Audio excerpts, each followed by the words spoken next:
Wait for it. Wait for it. And we're live. Hey, all you crazy sci-fi and fantasy fans. It's time for your daily dose of shenanigans over here at the Blasters and Blades podcast.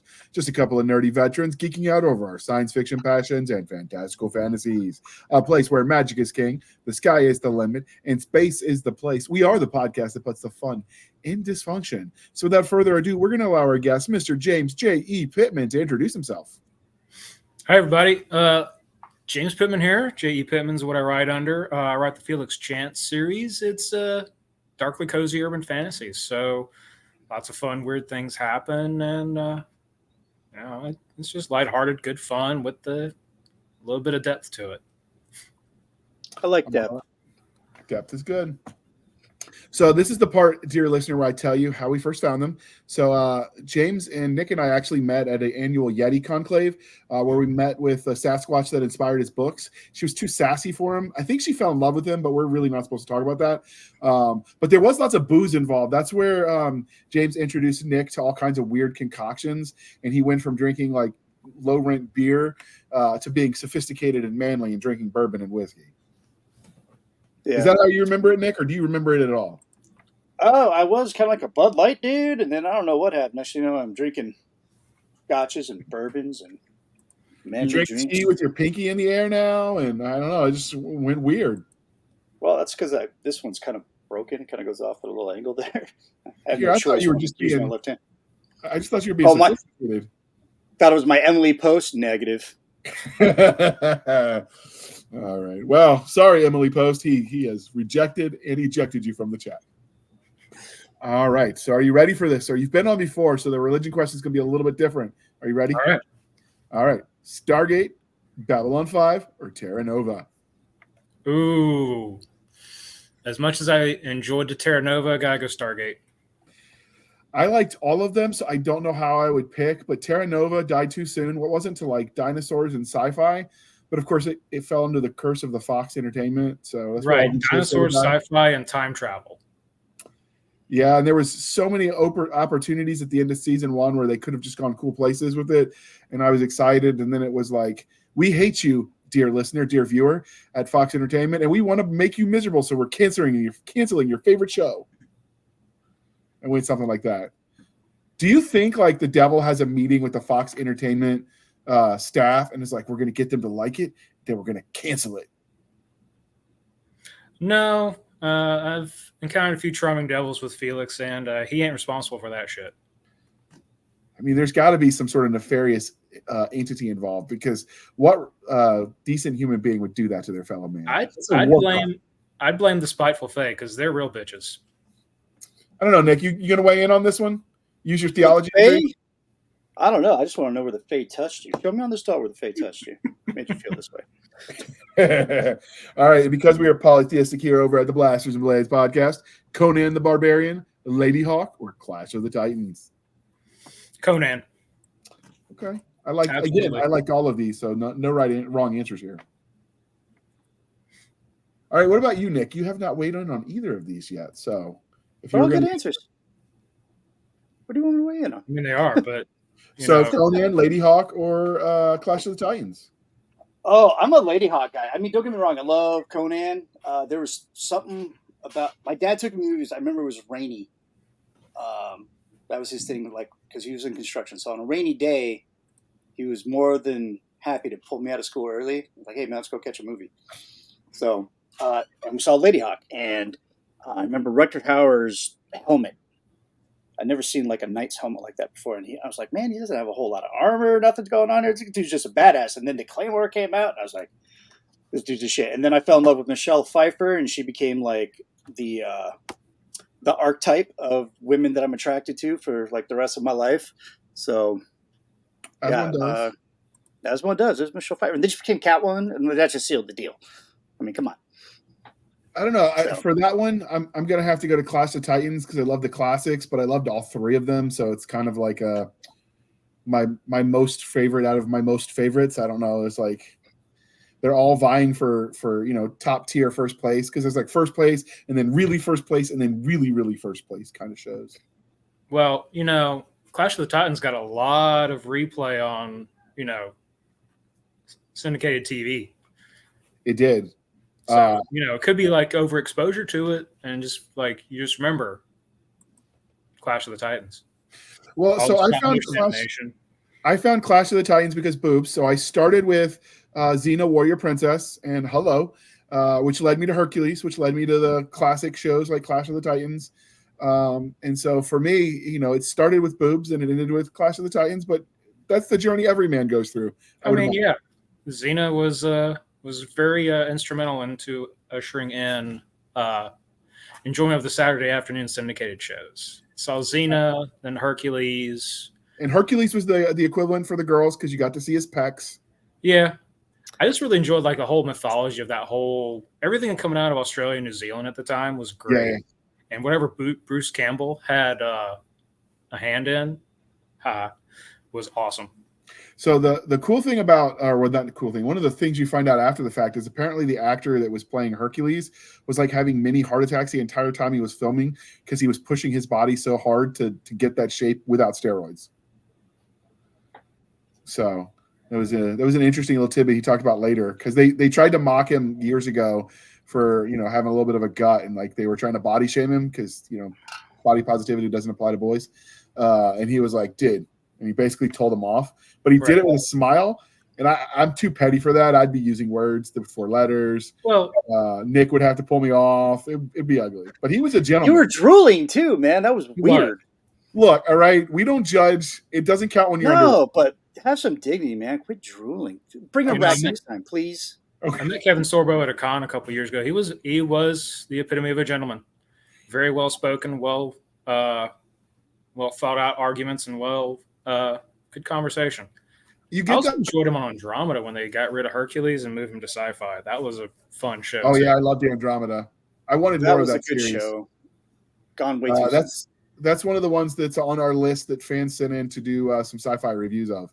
It's been years since I've seen that show. It has been. We have been instructed by our 12 listeners. Okay, we've got more than 12, but 12 different people wrote in and like, hey, you should do some fantasy retro reviews before you do more sci-fi. So that's on the list too. I think Clash of the Titans should go on there. What do you think, Nick? I like Clash of Titans. Both versions. Conan definitely gets a spot of honor because, Conan. And Arnold and James Earl Jones. And just, James Earl Jones was a beast in his youth. Oh, yeah. He was a mountain, dude. Uh-huh. I would not want to make that guy mad at me. I'm just saying. That the body was as strong as his voice. Yes. Sometimes you see the voice and it's like either so outsizes the body or it's undersized to the body, but his was like a perfect simpatico match. Like, the little tiny dog with the giant bark or the huge dog with the tiny bark. This was neat. This is the big dog and a big bark. Yeah. I don't think the dude can whisper. No, he is whispering. It's like but even his whisper commands like obedience, It's like, oh, okay, yeah. I mean, that sounds cool to me. I mean, I don't want to punch myself in the face, but since you said so nicely, I'll do it. Yeah. All right, definitely. Nick. I'll go to the top of the pyramid here and throw myself into a pit of snakes or something. So the one you didn't answer either: Stargate, Babylon 5, or Terra Nova. I've seen probably more Stargate than I've seen the other two, and I liked it. I liked the movie. I was a big fan of the movie when that came out. One of the few when the show came out, I was super stoked. And you had MacGyver leading it, so that was awesome. Yeah. But then it started branching off, and once it hit syndication, I just lost it. I didn't know where to find it anymore. I mean, I could spend a 3-hour block between 12 and 4 p.m. on 3 channels on a Saturday, and it was going to show up. Yeah. But I by that time I'd already been lost to the storyline, plot arcs, things like that. So, but I do enjoy the show. So, I own if the it's box streaming set. Anywhere, send us a message. So, I own the box sets. There's a Pluto channel. Oh, it's on Pluto? Yeah. Pluto never turn it failed, on, bro. and I turn it on, just let it run like while I'm doing chores or whatever I need, as background noise on for. I'll like put Stargate on, and I'll catch old favorites, and I saw a couple of movies I never got to see as well. So that was a nice discovery. The only thing I haven't finished the Stargate SG-1 is that when they got to the Orion plot arc, it was kind of felt cheesy. when some of the old characters stepped off. But I do need to complete it just to say I did. I did the same thing, but the movie was actually really, really damn good and spot on. It was like a return to form. Okay. It was a great conclusion to it. So Stargate, the original movie that launched it all, I remember watching that in the theater with my dad. It's one of the few movies I've seen in a theater. I think maybe 5, less than 10 movies I've ever seen in a theater. I'd rather watch it at home where I can pause it and drink beverages that the movie theater doesn't sell. A lot actually sell those now. Wait, what? Yeah. You can get booze at a movie theater? Yep. Yeah. Why has nobody told me this? Dude, this has been a thing for like a decade. Yeah, totally. Well, if you told me that a decade ago, I'd started going to movies. You can get beer and wine. I don't know about hard liquor. There's a couple of theaters I've seen. Alcohol. It's got a full bar. Oh, nice. They do movie-themed drinks, too. Yeah. I got know in London I saw that, but I hadn't seen it over here. Is it like the second chance movie theaters where it's like after they've been out for a while, like the Cinema Cafe where they'll feed you greasy stuff? Brand new blockbusters. You've just blown my mind. Yeah. When the Batman came out, they had the bat and the cat drinks, and they were amazing. That's awesome. They were amazing. I feel like I've been betrayed because you knew this all along and you didn't tell me, Nick. There's things that, sometimes you call me out on spoilers when the show's been on for 30 years, and then I get mad. It's kind of like that. It's like, this shit's been around for a decade, dude. Like, you're telling me you didn't wander your ass into a little movie theater, catch a little silver screen action? I mean, he'd already written off the cinema by then. Yeah, I'd already written it off. It's like, I can have booze at home and pause it. Movie buff I am, too. You should have been like, hey, I'm thinking about going to the movies. What's new in the theater? And it doesn't need to mean movies. I'll tell you what's in the movies. Go check the times on, the movie sites. But I'll tell you what's new in the cinema. You got to call the 1-800 number, and they'll tell you what airtime is, and hope you don't miss it because you got to listen to it again. Am I aging myself? Yeah. You're just trying to get on with Kramer. All right, so I like Stargate. It's one of my favorites. I like Babylon 5, but I mean dinosaurs were my first love. When I was 5, I used to want to be a dinosaur. Luckily, my mom didn't throw me out in the woods and say, go hunt a pterodactyl. You said pull your T-shirt over your head so it makes your arms go like that. Yeah. A little dangle. Yeah. Oh. You have a shirt with the T-Rex that has the grippers that's like, I'm invincible. Yes. Yeah. I'm unstoppable. But I was of an age where, I got to watch the grandeur of Jurassic Park in a movie theater when it launched. I got to rewatch that when everything shut down and movie theaters were trying to stay afloat. So they were re-showing old classics to 6 people in the theater. Nice. Jurassic Park was one of them. At one of the boozy theaters with super plush reclining chairs. I'm talking leather recliners. It's awesome. Yeah, I don't know. Jurassic Park, it was all a bunch of screaming 12-year-old boys when I was there watching it because, hello, dinosaurs. So, and then I read the books, even better. They missed so many opportunities to stay true to form with that one. What a shame. Yeah, but I mean, it's 90s blockbuster. You're doing great to get a giant dinosaur on screen. Surprisingly, you watch it now because I introduced it to the kiddos, and the special effects and stuff hold up because it's practical. They built the actual the T-Rex head, and they actually built the Triceratops body that Sam Neill's leaning on, and they're actually interacting with these giant props in real time on film. It's going to last because they did a great job making the models and the props. Okay. Jurassic prop. Damn it, my brain. Jurassic props. Park. Jurassic props. Well, the props too. That whole movie still holds up, in my opinion. Oh yeah. Even on the big screen, because they did some of that shit here too during the pandemic. There was $2 Tuesdays, and it was stuff that I saw in the 90s that I loved. It was Jurassic Park, The Crow. Crow still holds up. Mm-hmm. Mostly. There was some, even in the 90s when I watched it, I was like, that CGI is garbage. They should have just practical effected that. What else was there?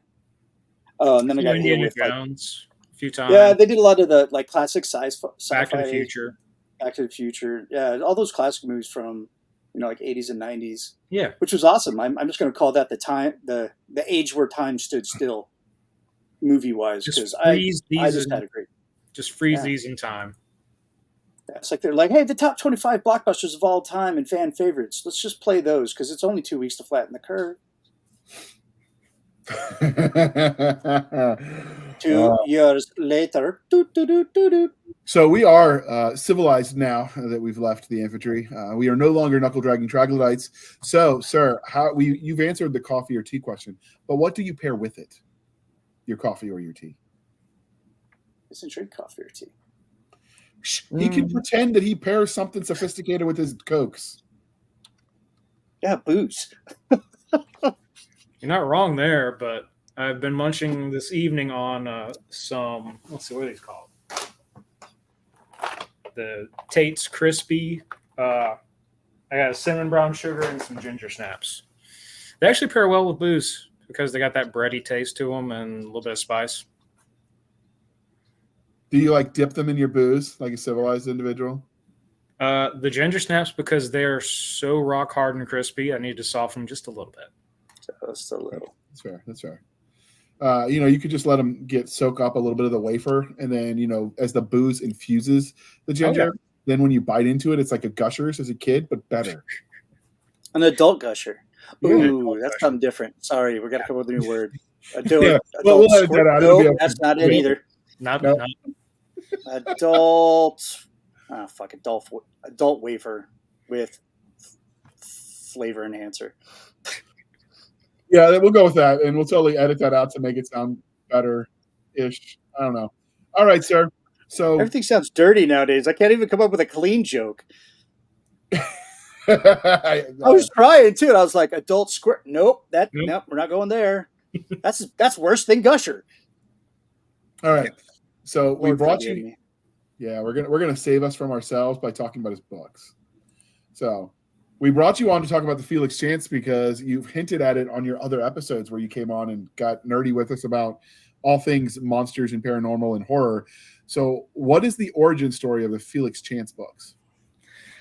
Well, so the origin story of Felix is I was sitting in an art market that no one was coming to, and I saw this empty-ass restaurant that it looked like could be open at any second. It still had like the plants in the window, and it could, like, the kitchen could be fully prepped or whatever.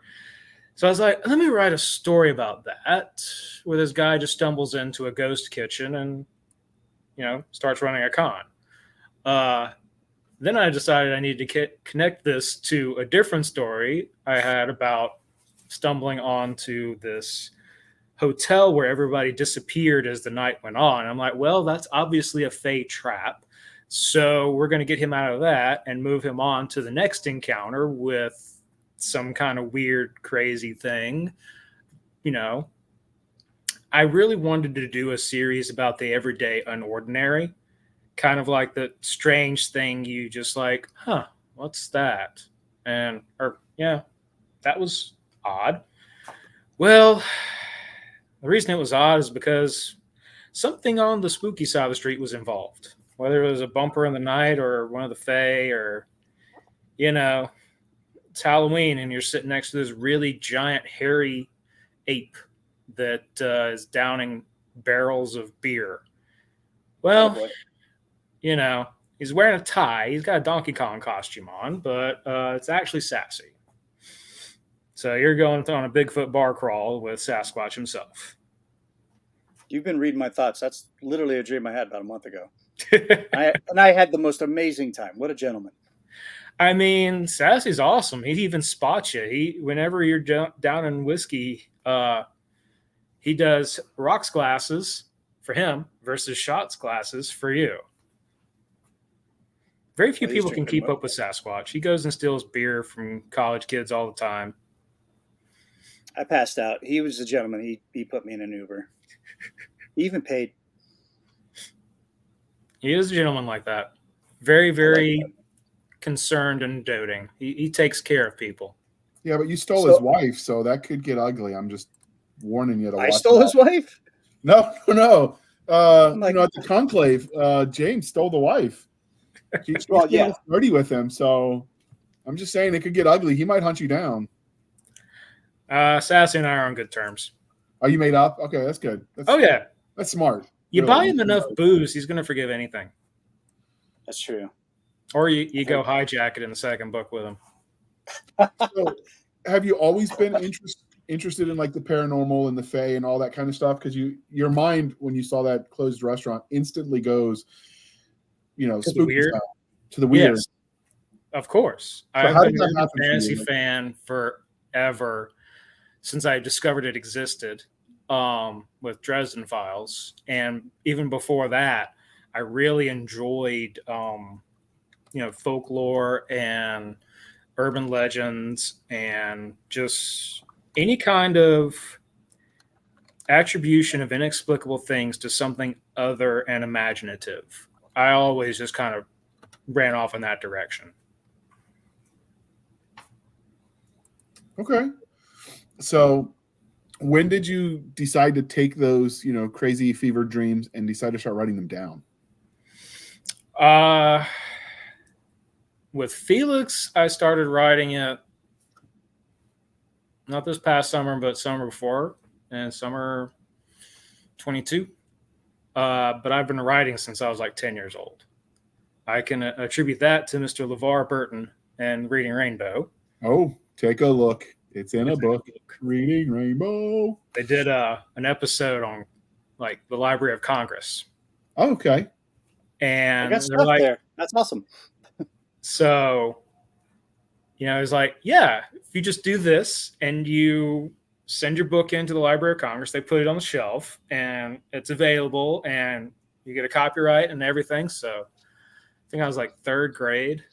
I wrote a book, did really, really shitty illustrations, and, begged my mom for a check for $20 made out to the Library of Congress and marched down to the post office. I found the address in a book at the library. Go to the library, people. And sent it off to the Library of Congress, and it is registered.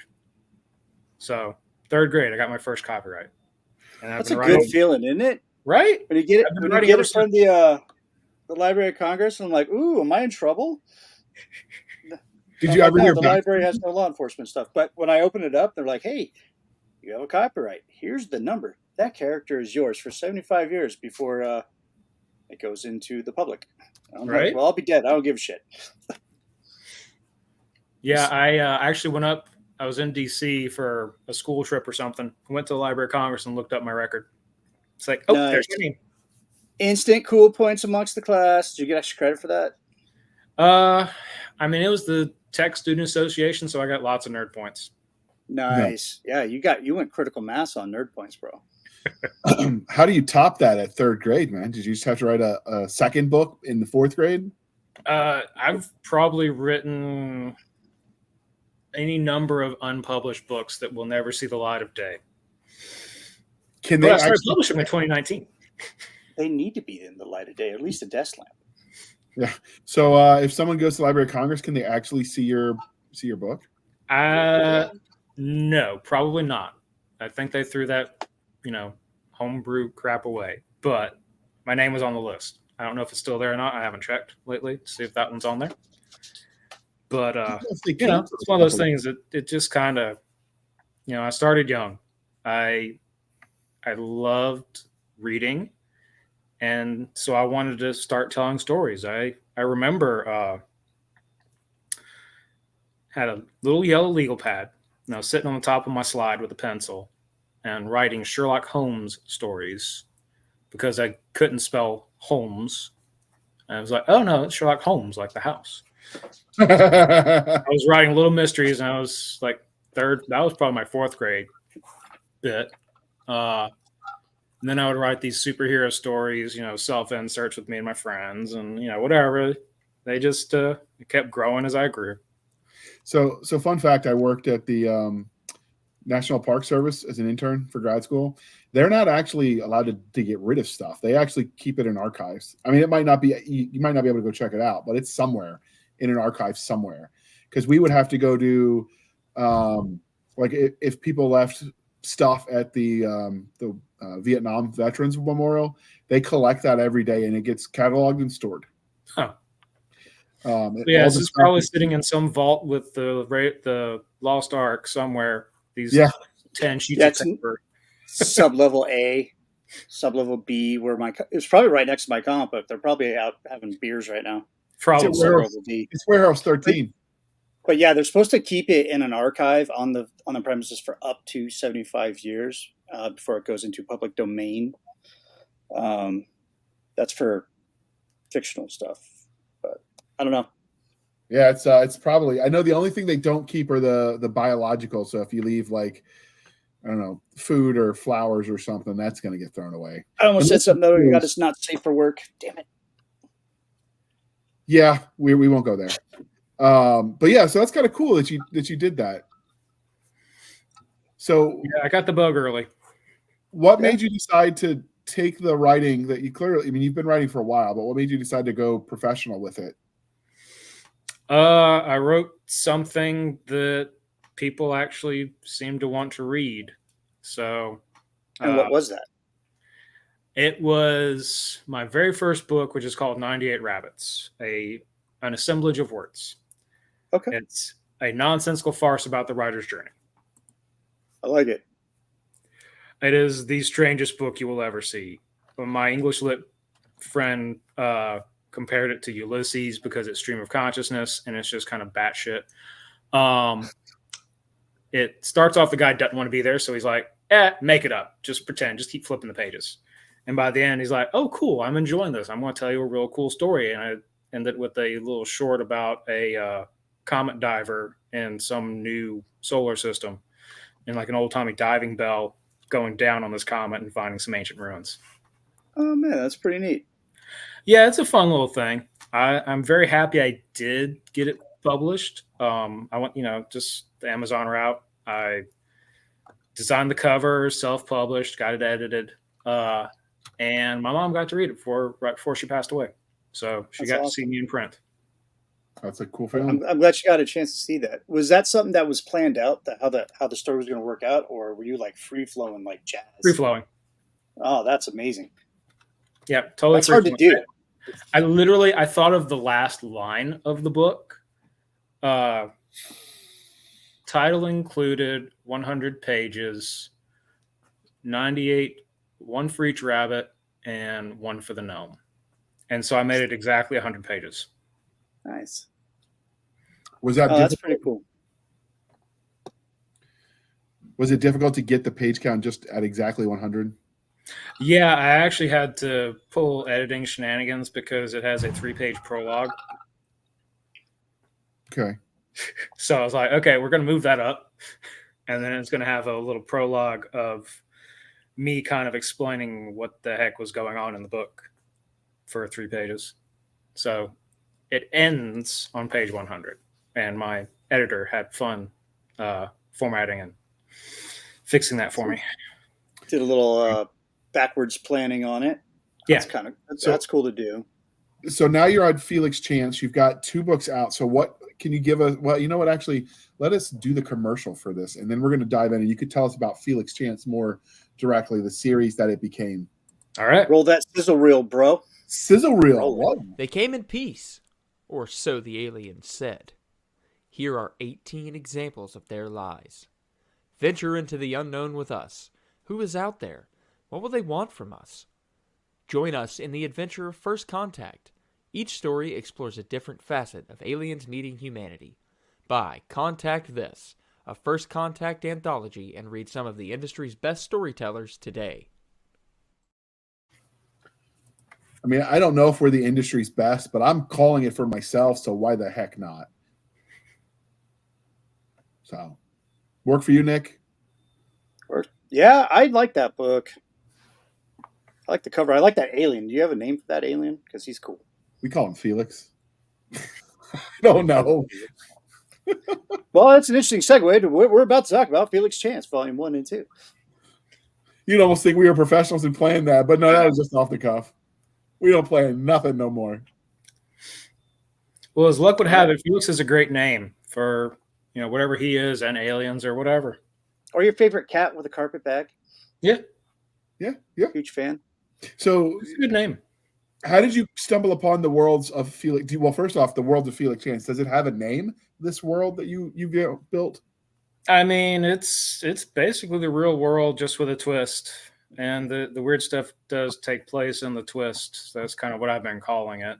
It's basically one molecule different than what everybody else can perceive. That's kind of the parallel reality. Now you go through the regular world, but people don't notice you.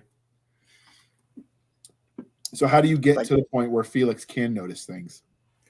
So Felix, he's kind of special. One, he's an unreliable narrator, so he's lying his ass off the entire time. He says he doesn't remember a lot of stuff. He says he doesn't know what's going on, but you eventually figure out, nah, he's a little familiar. He's denying it, but he knows the score a whole lot more than he's ever going to actually let on. Okay. So, how did you come up with his name? Did you roll dice? Name it after your best friend? So, my best friend does make a cameo later in the book, but no, the name actually is, I decided I want him to be the luckiest guy around, falling into the most unlucky situations, because that's just what the everyday and ordinary is like, who comes across an empty kitchen that, you set up shop in and just start slinging soup and making money. But his name, Felix, is Latin for lucky, and chance came from bon chance, which is the French for good luck. So his name is Lucky Good Luck. Okay. Everything in the first arc of the series, the first 10 chapters, is named after unlucky things. So Mallory's is the first chapter. Mal, Latin for bad. The Huxley, the Doyle. I just literally looked up a list of unlucky names and just started putting them out for chapters. Okay. I didn't That's an realize interesting way to do it. Well, luck is his greatest skill. Yeah. So why not? Why not have chapters named after unlucky stuff? And then he goes to Vegas in the second arc for Game of Chance. How'd he do? Or was that a spoiler? Broke even. Yeah, that tracks. Just enough to get by, or just enough to pay his bail. Okay. Oh, my Lord. I like how you position the image on the screen where the two cover of book 1 and 2, and the guy on the cover of book 2 looks like he's grabbing the jacket and looking up at the guy on book 1, like his little brother or something. The way you staged it looks kind of cool. Yeah. Yeah. It gives a... I'm sorry, go ahead. I was going to say, it's kind of thematic between what happens in the first and second book. Because I described the first book, I described Felix as a walking Twilight Zone with a dash of Doctor Who. The strange, weird things happening wherever he goes. Second Chance, I like to say, as a soupçon of quantum leap as he relives his past lives to try and help a friend. You hadn't yet quantum leap. Go on. Yes. Well, I mean, Felix was born on the last day to exist, which was October 4th. I can never remember. It's 1582 or 1584.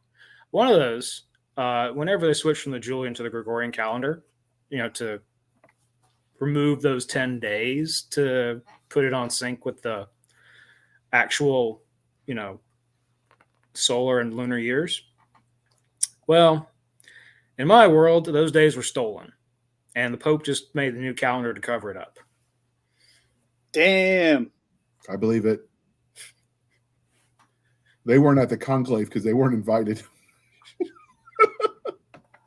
So, do you come back to that? What happened to those 10 days where they were stolen? Is it like a whodunit later on? Yes. The second one, he has one of the days in his possession again, and he is using it to relive his past. He's actually kind of trapped, as I say on the back cover. Spoilers. So he uses the power of the stolen days to relive his past lives, and we get a glimpse into who he used to be a few lives ago, because he's had many different faces over the centuries. So when you say faces over the centuries, is it the same body and he just, immortal, he just changes his name, moves around kind of thing? Or is he dying and being reborn? Dying and remanifesting. Also very similar to Doctor Who. It's not quite a regeneration, but not an actual birth, like, mom, dad, whatever. Right. Okay. He just kind of like, steps out of reality. Change? Does his appearance change? Does his appearance change like Doctor Who? Or yeah. Okay. And eventually gets to the point where he can change it at will. Tell me you put him as a ginger at least once as a nod to Doctor Who. I mean, we haven't seen all of his faces yet, but yeah. In my head, there's definitely some gingers. Okay, good. I was going to say, don't let me down, James. I'm counting on you, man. You're going to give me something Doctor Who can't. A ginger. What are the big bads in this universe? Well, everybody's the villain in somebody's story. I choose to be the villain in most people's stories. So in the first one, there's not really a big bad. It's just kind of him against the universe, and him and his cohort Molly, who has become a fan favorite. He goes up against the devil in the third arc. And well, are you familiar with the blood caps, red caps? Oh yeah. Irish version. Well, yeah, there's a version of that I call it the Bloody Bell. It's based off of, I think it's one of the English folklores, but he's basically a murder hobo, and kind of like a goblin, really. Yeah, goblin murder hobo. Kind of a goblin murder hobo satyr. He's got goat horns and legs, and a red cape. Yeah, they're fun. Yeah, I mean that was super fun to have Felix go against when he didn't know a damn thing. So he said. He's just off in a corn maze, and all of a sudden this thing attacks him. Goddamn red caps, mother! Right? Sons of guns. So in the second one, I'm just trying to get the paper, man. Come on. In the second one, you figure out why they're so interested in him. He stole the day from them. He stole something from them. I figured. Some got took. So, what kind of research do you have to do into the paranormal to get, the inspiration for these stories? Well, YouTube is very helpful in suggesting everything I need to see. You watch one video and then it just opens a rabbit hole for you. Oh yeah, the good old YouTube rabbit hole. Yeah. Next you know, 4 hours later. He's radicalized pro-Fey abolitionist, and he's like, the humans must die. Who radicalized you? YouTube, man. Did. I mean, that's what radicalizes everybody on the Fae. So yeah, I took a lot of old folklore I knew already, and just kept researching it and coming across new things. When you go to your library, do you get odd looks now from the librarian? It's like, I need to know how things work down there for a satyr. I don't know. You're writing weird shit. So I just imagine you're getting looks from your librarian. No, they aren't. They're very interested in what I write. I go there and pick out the weirdest books that seem completely unrelated, and it's like they look at it like, all right, what are you going to do with this one? It reminds me a lot of one of my favorite Jim Butcher stories. You know how Codex Alera came about? No, I do not. It was a bet. Somebody said you can't combine a Pokemon and Lost Roman Legion. Okay, I've heard that story. I was like, okay, so I'm going to combine, World War II princess spies and some other thing, and that's something I'm working on. Or, the Golem of Prague and the Count of Saint Germain, who is a character in the book. That would be the excessively verbose immortal you see on your screen. Fun character, that guy. He's an alchemist. He's immortal, and he likes to gamble. Okay. And he's got the gold and diamonds to back it up. He just makes new ones. Well, that would be convenient. I mean, Nick and I would not say no to that. Yeah. Alchemy, my friend. Can he make straw into gold? We haven't brought Rumple in yet. I'm sure he will be there down the line. Guys, He makes straw into whiskey. That would be great. That's what Robbie the Robot's for. He'll make your bourbon for you. 60 gallons? Yeah. 60 gallons. So I'm just making as a notes. weird, we ditched the format and we go more open-ended with these conversations, but has anybody made, because this just sounds like with all the Fae, you could claim a lot of paranormal type costuming. It's like, oh yeah, it's totally from my book. But has anyone actually gone out and dedicated, like, this is definitely character whatever from Felix Chance and done cosplay for you? Have you had cosplayers No, or not fan art? yet. Not in the wild as such. I do have a wonderful assistant who does cosplay some of the character concepts at conventions, and she goes around. And this most recent one, she was stealing people's names, as spiteful Fae do. But it's just a matter of time. I'm sure I have some hardcore fans who will at some point.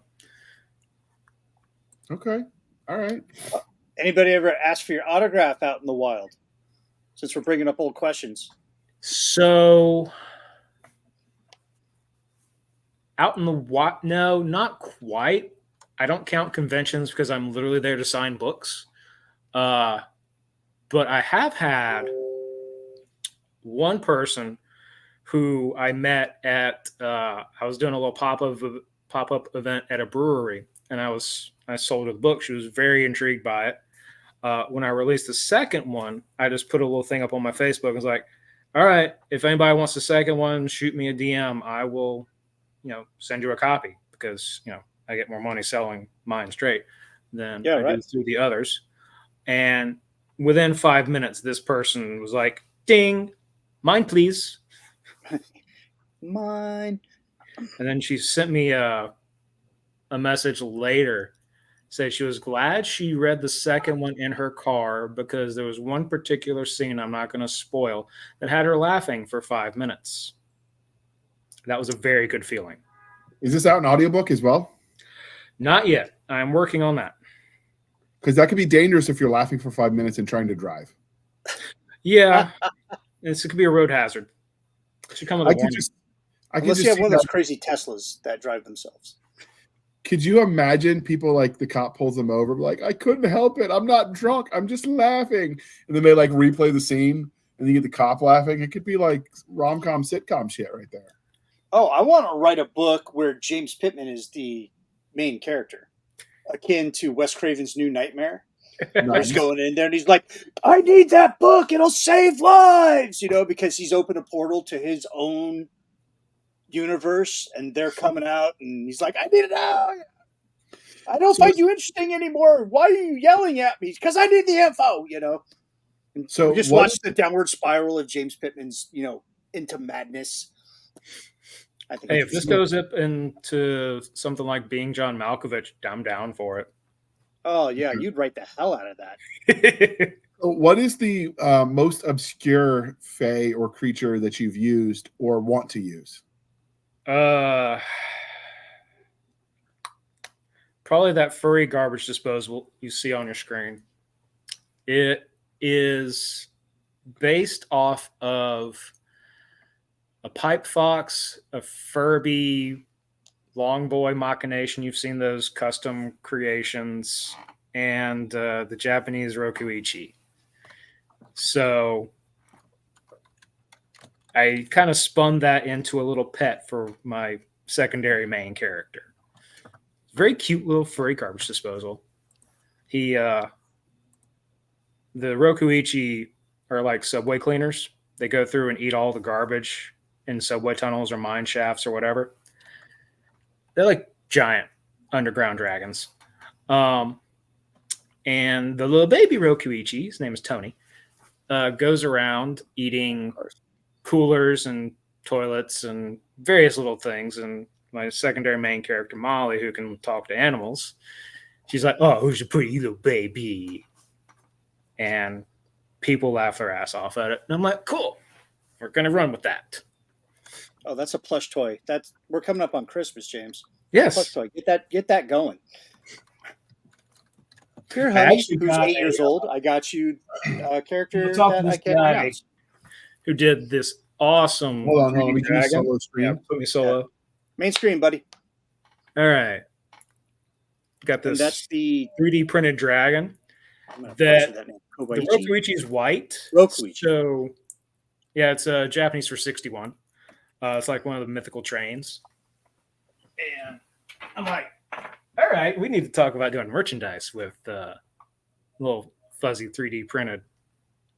Oh yeah, because I am a seller's dream. I am an ultra consumer. If it's cute and cuddly and it'll look cool somewhere amongst all these great things that I have in my office, I'm like, yeah, this guy cleans subways. Huh? I'm working on that T-shirt you were wanting. Thank you. The outline from Felix a distributor. I mean, my thing is, I can go to like the Redbubble or Society 6 or whatever, but I only get like $1 for every one of those. Yeah. So if I can, like, I did these really awesome canvas bags with the cover of that. Yeah. People love them. I get them for like $9 by buying 20 at a time. I sell them for 20. And T-shirts, baby. Wait till you get the T-shirt money. I'm when I find the distributors. Yeah. I'm also building the hardcore fan base up enough where they're like, yes, I want all the Felix apparel. I got tumblers on the way. I've got the bags. I've got awesome pens. So, I'm holding that on that. I'll probably get a tumbler. I'm a big fan of tumblers. So is Stabby. I think half our budget goes to tumblers. Hey, JR, you got the contents picture? Which one is that? The white one that has the content and a little scale on the side? Yeah. This one? Yeah. Go for it. Oh, hold on. I said this one like I was looking at it and assuming you guys were too. No, you got to put it on the screen, bro. So that's what's on the tumbler. So Felix is on the wraps around and has the little measuring with all the tropey characters in it. All right. If I fill it all the way up to snarky tree folk with booze, I'm going to be gone for a while. Actually, I'm going to be in the Felix Chance universe, probably. Yes, you will. So is the tumbler the portal to the other universe? Can be. With, me and Sassy. I'm just saying the tumblers have brought me to a lot of new universes. Tumblers have got me through some hard times. Yeah, are you drinking when you're writing? Sometimes. Like, pour the booze down the gullet, open your veins, and bleed onto the page. Liquid inspiration, my friend. I call it the Hemingway approach because that's how he did it. Have you ever, in your research of the paranormal, have you ever found a creature and be like, "No, this one's a bridge too far. I can't put this in there." Not yet.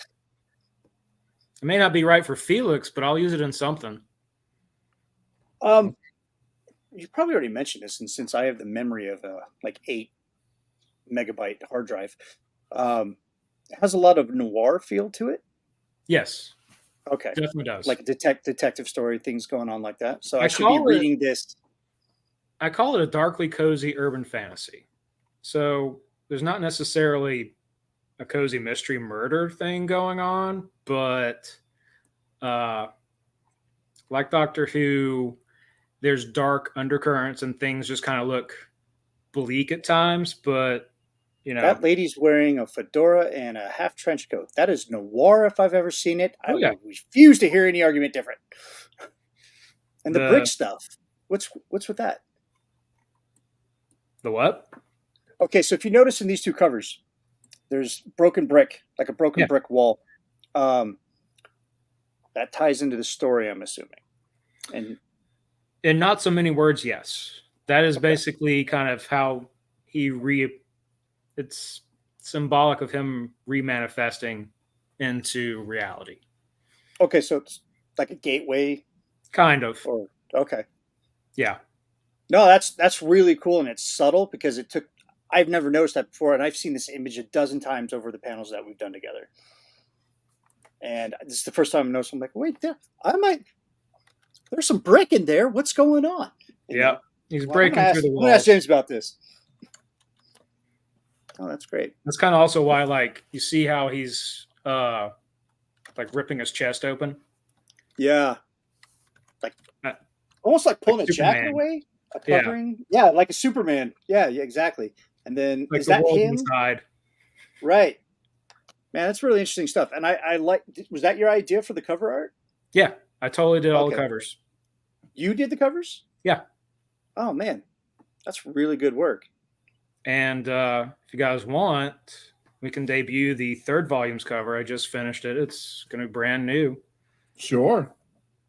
No, I like it. There's foreshadowing in there. Oh man. Oh no way.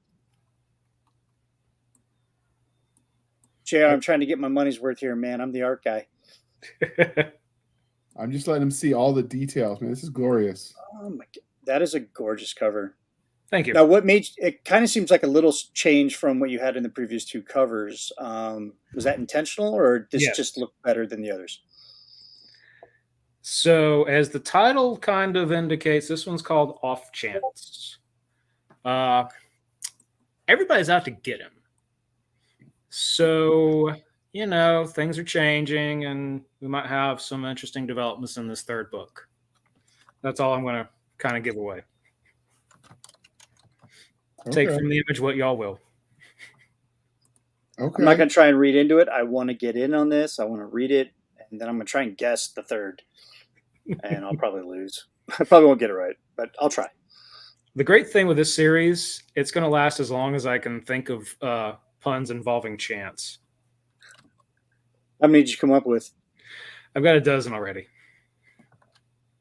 that could support viable stories. Some are going to be short stories. Some are going to be novellas. Some are going to be full-on novels. Okay. I like it. Yeah, it's going good. And when does the first one come out? Or volumes 1 and 2? The first one's been out. It came out New Year's this year. Okay, so we're waiting on volume 2? Volume 3 will start serialization hopefully by the time this airs. Oh, shit. I'm finishing up the first 3 chapters because I released these on Kindle Vella. Okay. When it first comes out. So when the season is airing, I try to release an episode a week for however many weeks the series that particular season runs, because I write this like a TV show. Right.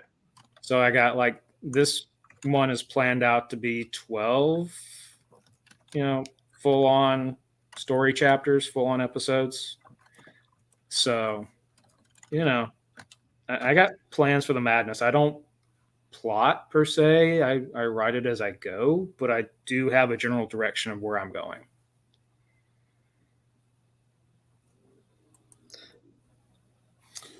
I couldn't imagine something like this to be able to do it on the fly. Maybe it's a TBI talking, but I would lose myself in the details.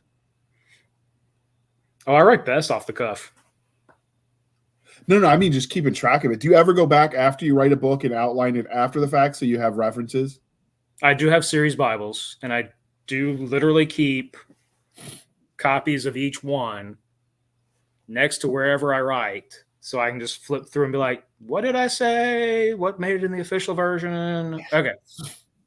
How did I describe this person? Yeah. I have to do that in that chapter.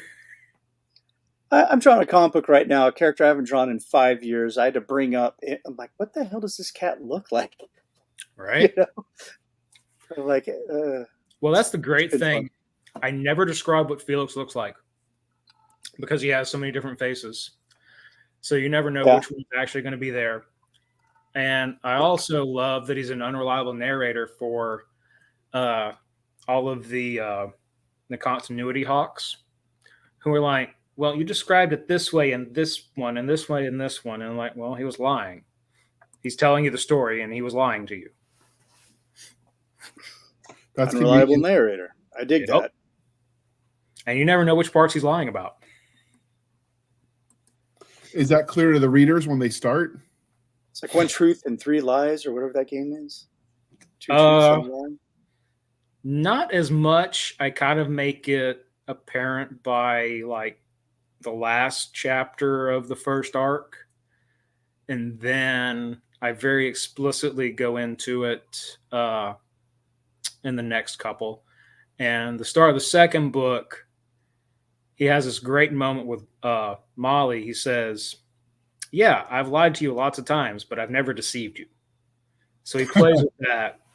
Damn, gaslighting motherfucker. Okay. I like it. So yeah, I've told lots of lies, but you always know what's actually true.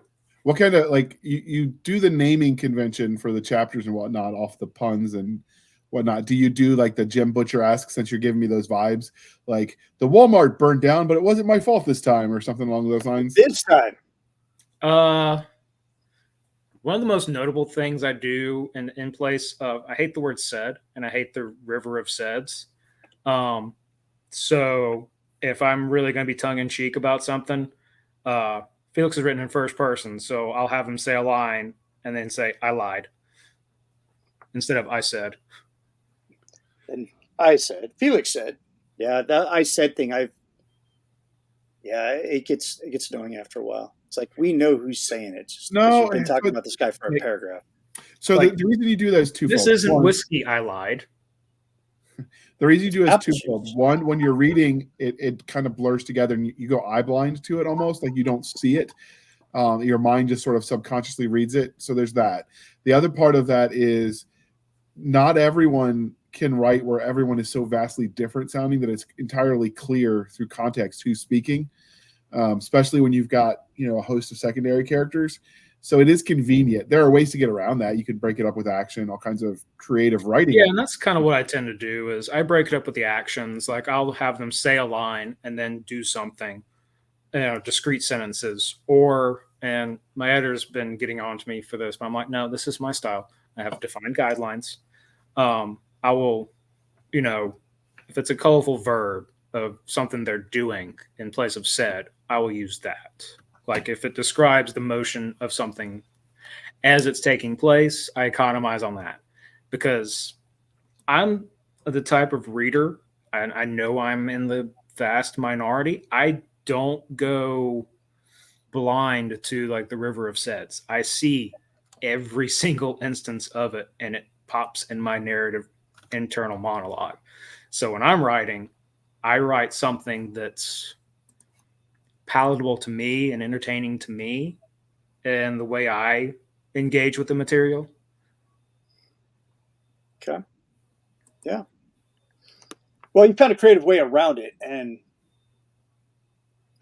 that's really the most important thing. Like J.R. was saying, there's like a creative way around it and a way to do it. I don't really write a whole lot of novels. I tip my toe in this large pond of y'all's, and I leave it to the experts.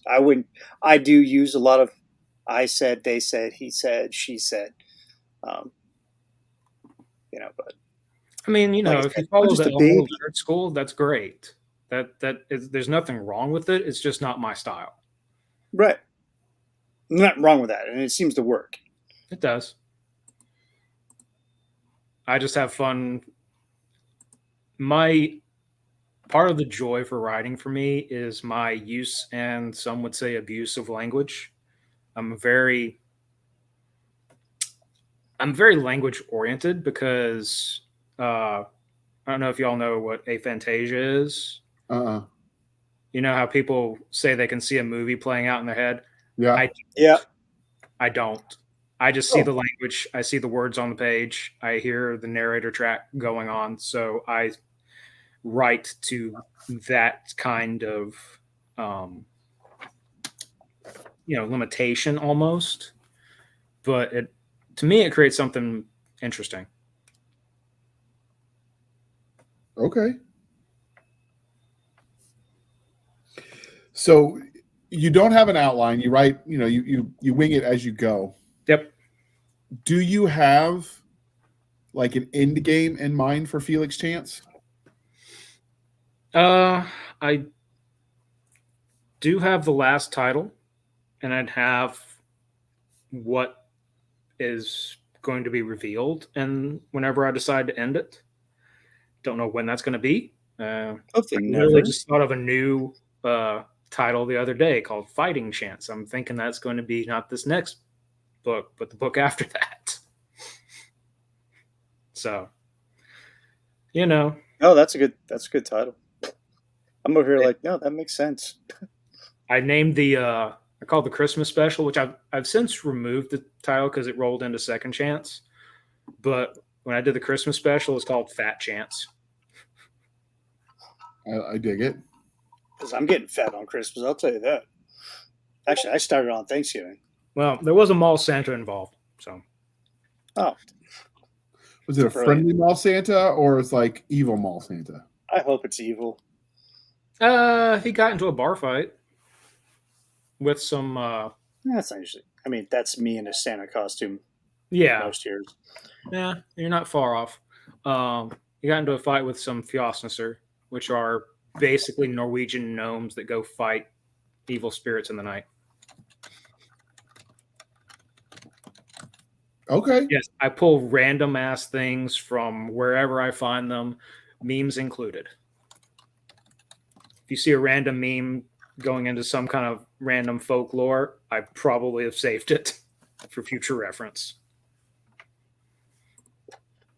Okay. I could just see you at the do you ever browse old bookshops looking for like inspiration with some of the old grim noir type books that are out there? Oh yeah, totally.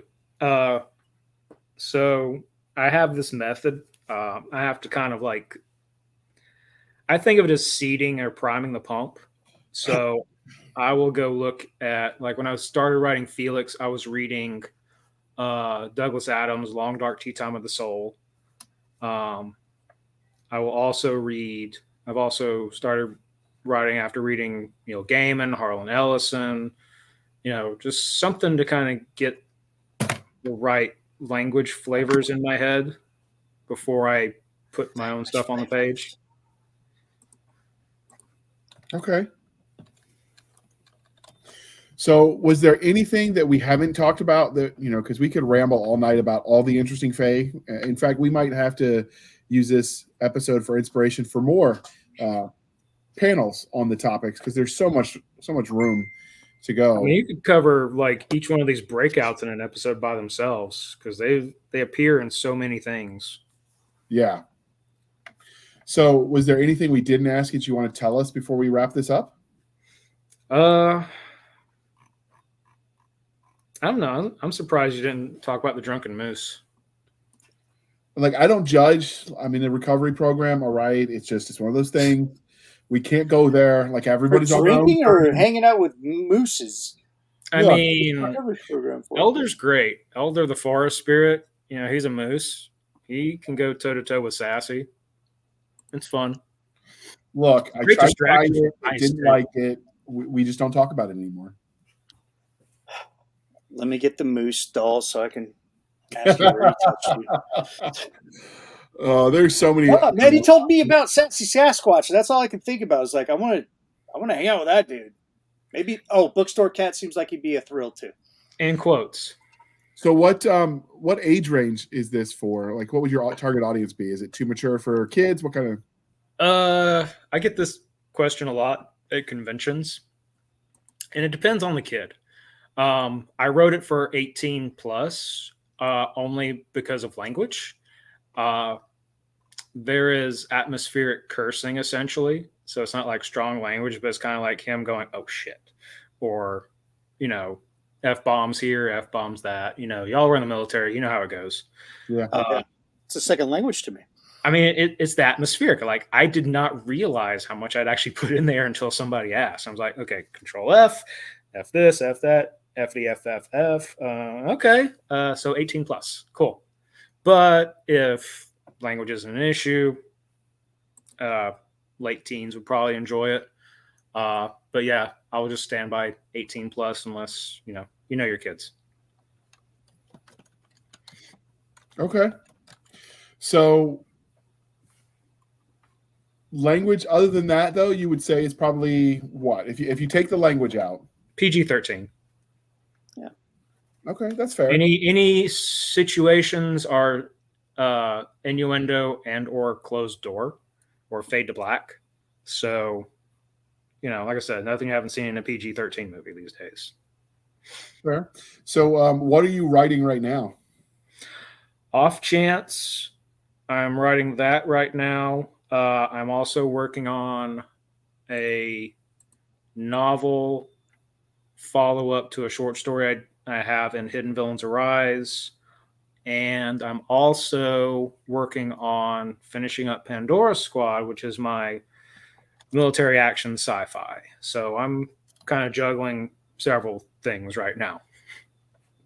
All right. And where can listeners find you? And as usual, all of your links will be in the show notes. The main source, just find me on halfacrepond.com. It links to everything. On Facebook, it's J.E. Pittman Writes. Instagram and everything else is j.e.pittman. And yeah, those are the Facebook and Instagram are the two main ones. And my website. Go sign up to get all the brand new stuff.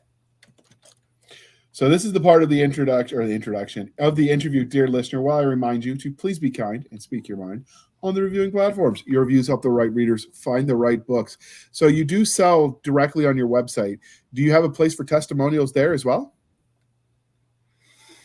I'm working on the shop on the website, and I put up selective quotes by people who have endorsed it, kind of like blurbs on the book covers. I just do it myself, make graphics and stuff like that. You can just send them to me or shoot me an email with them. Okay. That's fair. Yeah, I had one super fan who just direct messaged me on Facebook, said, I was reading this in the car at work and I was laughing for 5 minutes straight. And I immediately put that on a little testimonial quote I have up in my booth at conventions. I love it. All right. Well, that's good to know. When you write those reviews, dear listener, they do help out. So, you're part of the process. So do your part, write the reviews, tell a friend, buy a book for a friend because Christmas is coming up. It's never too late. Yep. This is coming. Can you buy signed copies from you? Because this will be airing on the 6th of December. So there is time to buy it and get it out in time. Yes, absolutely. If the shop isn't up and running on the website yet, just send me an email. We'll work it out. Outstanding. And when is book 3 launching? In paperback, I don't know yet. On Vella, it should be already serializing. So go to Kindle Vella and check it out. You can see the latest and greatest Felix stories.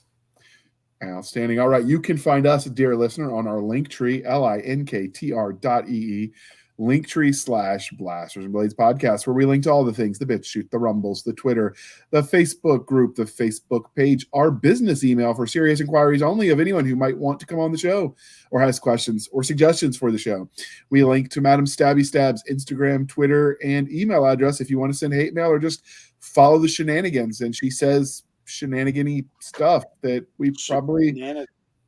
Chagrin stuff. I don't know. We got to come up with a better description. I'm doing this on the fly, people.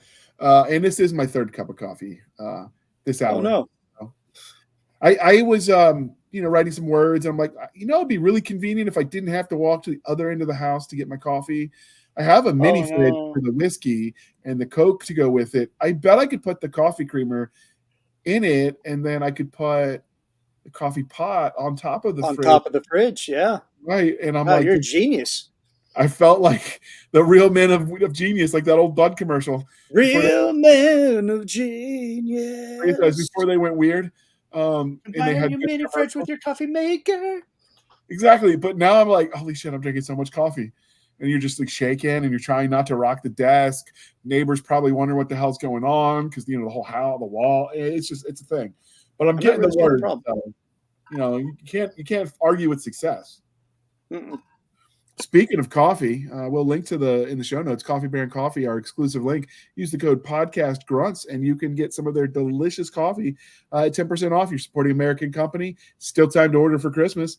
And you're employing Americans with American made. This isn't drop shipping. They actually buy, roast, and make your coffee yourself. They even have that weird little machine that'll put it in K-cups for you. They really should film that because it's kind of cool if you ever watch that process. That's the only commercial they don't have. They really should. I'll reach out to Jeremy and tell him to do that. Yeah, he probably doesn't know who I am. He's like, oh, this is affiliate marketer number 2,907. I know him. Why? Because he just made them go viral on TikTok or Instagram. Yeah, I haven't done Do that the yet. cool process and film it and just stick it up there. People are like, ooh, that's awesome. But you can also find us on our website at anchor.fm/blasters tack and tack blades. Again, anchor.fm/blasters tack and tack blades, where for as little as 99 cents a month, you can help keep the lights on. Every little bit's appreciated. These podcasts aren't free to produce, and we appreciate your patronage. Speaking of patronage, you can support the show more directly over at buymeacoffee.com/author J.R. Handley. Again, buymeacoffee.com/author J.R. Handley. Be sure to put in the comment section this for the podcast, and I will keep my co-hosts duly caffeinated. They will drink until they catch up with me, and then we will drink some more together because teamwork makes the dream work. Oh, yeah. Multiple heart attacks. Yeah. Oh, synchronized heart attacks because we sharing is new caring. Olympic sport coming out whenever the next Olympics are. So I'm picturing it like this, like, we're sitting there, the IV with the coffee in the vein, we're chugging it like out of a cup. And then when we have the heart attacks together, you got the guy with the paddles, clear, psh, you jolt around a little bit, coffee comes out of your eyes, and then you grab another mug. It's glorious. Y'all got to come back together within like 5 seconds for the synchronization. Yeah, they're like timing your reanimation. 1, 2, 3, boom. Oh, a little heart monitor as soon as they sync up. Yeah. Looks like Team Charlie broke the record at 3.9 seconds to sync. Old man can do the Olympics too. Have you seen that movie where it was like doctors that would like kill themselves and like see if they could go to the afterlife? You mean Flatliners? Yes. I was getting Flatliners vibes in my head. And then the shitty quasi remake called the Lazarus Effect. Yeah. We'll just leave it at Flatliners. We should probably that qualifies as sci-fi, right? We could do a review of that. Oh, Flatliners is definitely sci-fi. Oh yeah. Yeah. If it's not, and paranormal sci-fi. Yeah. Oh, it's definitely paranormal. We'll definitely wiggle that in because I want to do that. That could be a fun movie to review. And Kiefer Sutherland. I mean, I don't judge your proclivities. America's Bad Boy in the 80s. Yes. All right. So thank you for spending some of your precious time with us. For my crazy co-host, I am J.R. Handley, and this was the Blasters and Blades podcast. We'll be back next week at the same time where we'll indulge our love of nerd culture, cheesy jokes, and all things that go boom. Thank you for coming on, James. You're going to come back again because we have you on all our panels because you're fun. And you drink good booze and make good recommendations. So, what are you going to do? Do you have like a paired read? I should have asked you this during the show. We're not off air yet, so we're just going to do it right now. Do you have like a recommended drinking list to go with your books? Like I would drink this chapter with this bourbon or whatever. Whatever the highest proof you can tolerate. He is not responsible for any dead people who, kill their liver. I tend to drink scotch when I'm writing, or I like Stag Junior. That's the high end. I'm just going to give a shout out to Glengoyne.